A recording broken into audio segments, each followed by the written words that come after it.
So this is a video about VR and Apple Vision Pro. Might not be interesting to a lot of you guys, but I have been a VR nerd for my entire life. I bought the Nintendo Virtual Boy when I was in the 5th grade.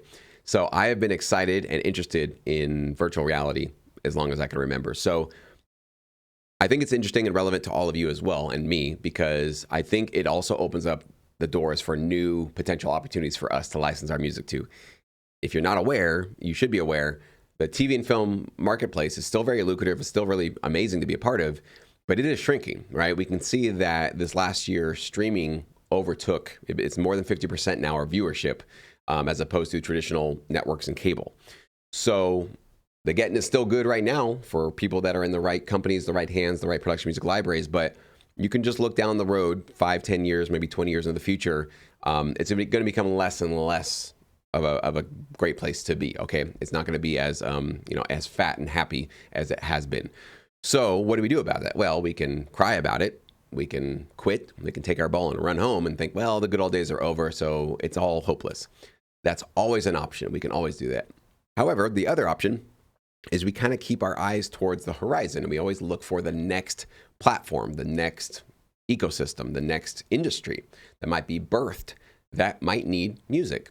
And you better believe Apple Vision Pro and the Vision OS ecosystem, the spatial computing platform that they are building, is going to need a hell of a lot of music. It's going to need tons and tons of music, and music will be probably one of the most engaging parts of that platform. That's going to be obvious, okay? Now, I am not extremely impressed by Apple Vision Pro in terms of it being the gadget or the device that's going to take off into mainstream appeal. It's not going to do that. I think we all are, if you've been following it, and maybe as closely as I have, it's pretty obvious. It's too heavy. It hurts your eyes. There's a lot of problems with it, a lot of bugs and glitches, and it's very limited in what it's able to do right now, okay? But this is basically like iPhone 1. If you don't remember, iPhone 1 was revolutionary. It was something new, and it did some things that other phones were not doing, but it was really limited. It was really not an amazing device. People were excited about it, but it was not catching on in terms of mainstream adaptability right off the bat, because it was brand new. And there were a lot of unanswered questions in terms of how are the customers going to perceive and use this? What are they going to like about it? What are they not going to like about it? And it wasn't until I think iPhone 4 or 5 that it's finally kind of started to find its stride and became more of a mass adopted, device that people finally got, and they understood, oh, this is actually a really cool thing I need to be a part of. So I think we're going to see a similar trajectory with the Apple Vision Pro. And the most important thing that they did was not actually their tech specs, which are really impressive with the, how sharp the visuals are, the pass-through, the immersion, the hand tracking, the eye tracking. I mean, this stuff is all very impressive, and that's why it's extremely expensive to buy one of them. And by the way, I didn't buy one. Just so you guys know, I am not jumping on this thing for at least probably version 3 or version 4, but I will get into there. But they've got to iron out a lot of these kinks too, and I'm really glad that some people are giving them a shot and buying the first version. Thank you guys that actually did that. That actually is kind of cool. You guys are basically funding this entire operation. But the specs are not actually what is most important about what Apple did. What's most important about Apple getting into the VR headspace, AR, whatever you want to call it, AR, VR, basically, goggles on your face with screens, is they're attempting to make VR cool. And I think they're succeeding. Now, you do see those videos of people on a plane walking down the street with the goggles, and you think, oh my God, that's so ridiculous and silly. And, that's so goofy. I would never do that. And that guy should be ashamed of himself. He should feel so embarrassed. I don't think those people feel that way, because a lot of the interactions people are having when they see it, it's like, oh my gosh, that's so cool. You've got a Vision Pro. What's it like? They're getting a positive reaction from people on the street. Okay. Previously, if you were wearing a Quest, were people excited to see a Quest? Were they asking you about your Quest? I don't know. I didn't see a lot of videos. I didn't see a lot of hype. I didn't see a lot of public, almost like feeling like you saw a celebrity sighting when you saw somebody with a Quest. And I don't think a lot of people were walking around with a Quest. I don't know if that was something you were really proud to necessarily wear. So what's more important with VR to get it to become a mainstream technology is social acceptance. That's actually more important than hand tracking, eye tracking, the visual acuity, what it can do, and that kind of stuff.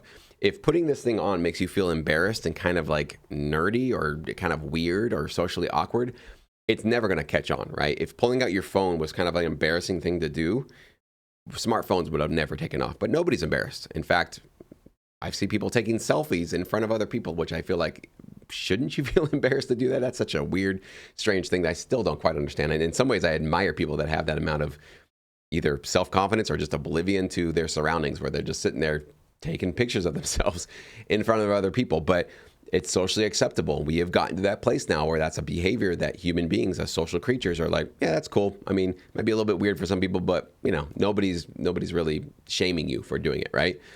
And I think we just entered an era where VR headsets and glasses being worn in public around each other is not so geeky. It's not so nerdy. It's not so weird. It's not so antisocial anymore. It still is a little bit, or maybe a lot for some people. But I think we just dipped our toes into this AR, VR era where it's socially acceptable. That's what Apple just did with Apple Vision Pro. So again, it was the social acceptance, it was the branding, it was the cool factor that they introduced into this marketplace. It wasn't the tech. The tech is cool. The tech has some interesting stuff going on, but that doesn't matter if the consumers are like, yeah, it's really impressive, but get that thing off my face. I don't want that anything near me, right? So we understand that it has to be accepted and embraced by the marketplace. So that's what's going to be moving forward. Now, they're going to fix the weight. They're going to fix the eye strain. They're going to fix a lot of the problems in version 2, version 3, version 4, version 5. And it's going to take a long time before those come here. So we're probably not 5 years away from this being, at the fastest, I would think, a 5-year trajectory before everybody, in terms of like me, you, grandma and grandpa, everybody starts to realize, oh, okay, with smartphones, there were the early adopters, there were the sort of middle of the road people, and then the late adopters. I think we're like 5 years away from the kind of curve exponentially creeping up, where a lot of people who are maybe never interested in VR are now starting to see other people having amazing experiences in them, or being more productive, or being able to like have more shared experiences with each other virtually that they'd want to have. And so they're going to feel like, I'm missing out. And that's kind of what the smartphone craze was all about. They felt like they were missing out on some feature or some element to it.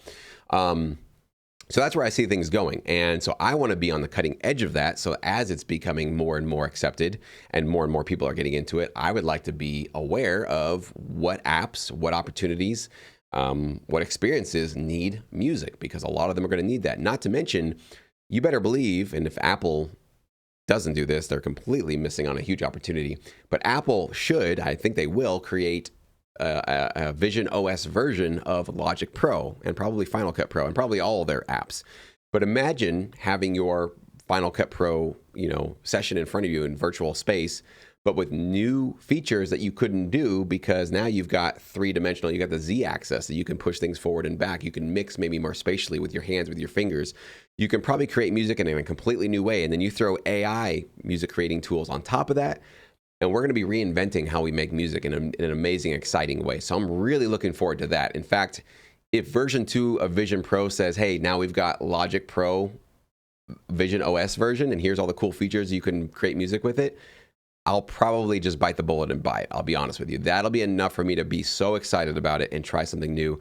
Because making music with our DAWs is, good enough, but boy, there's a lot of problems. There's a lot of headaches. There's a lot of slow points, pain points as we're creating music.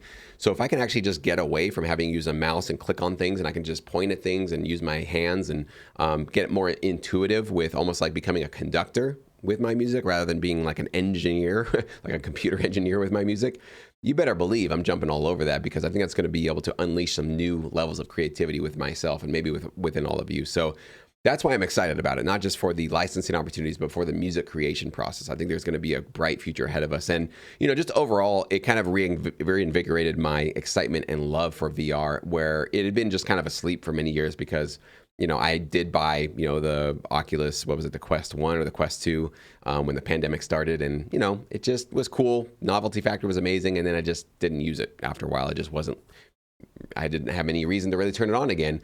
And it wasn't being sort of accepted by anybody else. And it wasn't being like sort of mass adopted like I anticipated it would during the pandemic. So I got that one completely wrong. So I could be completely wrong on this one too. This could be the biggest dud that never goes anywhere. But from what I'm looking at, from the people that have bought it, and I'm watching and I'm really following this kind of story closely, it feels like this is something different. It feels like we've kind of moved into a new era. So I'm excited for it. Hopefully you guys are as well. But let me know your thoughts. Are you seeing this as a great thing? I know, I definitely am already aware of all the downsides of VR. Isolation, living in a virtual world as opposed to the real world, not, getting sort of a cheap substitute for social interactions. I'm aware of all of those things. I'm concerned about all of those things. You better believe I am. I do feel that this is going to be a hopeful next level of tech, whereas right now we're kind of looking at, videos of people talking and text. So it feels more isolated to be on social media and to kind of participate in the online space.